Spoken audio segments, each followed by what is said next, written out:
How much is my lot worth? That seems to be the question of the month, apparently. Of course, we're here in Southern California where we've had some fires that have wiped out entire towns. My name is Glenn Kangas. I'm the cold-hearted appraiser, and I'm just here to give you some information that you might find helpful, whether you're a consumer or you're a realtor helping your clients. Now, one of the things that I did after the fire was I pulled up all the sales data in the past 4 months, basically prior to the fire, actually about 3.5 months.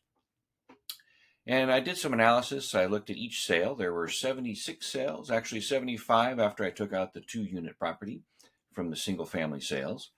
And of those 75 sales, I looked at every single one of them and just kind of did a rough estimate of what the contributory value of the home was based on some cost data from appraisals I'd done this past year, and just our standard kind of backwards cost approach to find out kind of a rough estimate, nothing exact, but a rough estimate of what's the lot value of all the homes that have sold recently in Altadena prior to the fire.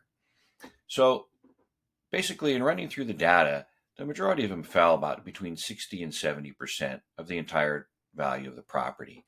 So again, a property worth $1 million when it's sold, that means the land value is probably $600,000 to $700,000, depending on the size of the house, the condition of the house, amenities, things like that. So, and I just think it's important to be aware of. So if you're somebody who's lost your house or you have a client who's lost their house, it's really important to understand that prior to the fire, the land values were about 60 to 70% of the value. Since the fire, we have no idea. As you saw in my post, we've started to already get some activity, but we really aren't going to have any significant data that's helpful to us in the near future. It'll probably be several months. Even if we get a couple of sales here or there, we really won't have a significant amount of data to be definitive. Now, I've seen some data from prior fires. I've seen and talked to other appraisers who have done data in other fires, the Woolsey fire, the Tubbs fire up in Santa Rosa. And all of them are suggesting, the data afterwards suggests that the values for the lots did decline a little bit in the near term at first and then came back. Is it going to be different this time because of the size and scale of this? We have no idea yet. But it's important if you understand, if somebody comes in and offers you $400,000 for your lot in Altadena, it's probably worth a lot more than that, even in the current fire ravaged condition.